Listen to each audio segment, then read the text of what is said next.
భద్రాచలంలో నేటితో ముగియనున్న శ్రీరామనవమి బ్రహ్మోత్సవాల్లో చివరి రోజైన నేడు స్వామివారికి పవిత్ర గోదావరి నది వద్ద విశేష అభిషేకం జరిగింది.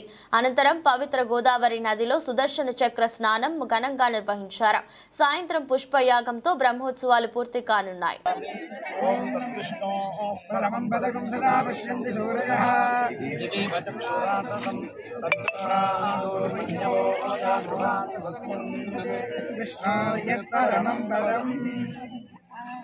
ओम विरजानस्यै नमः आगच्छागच्छागच्छ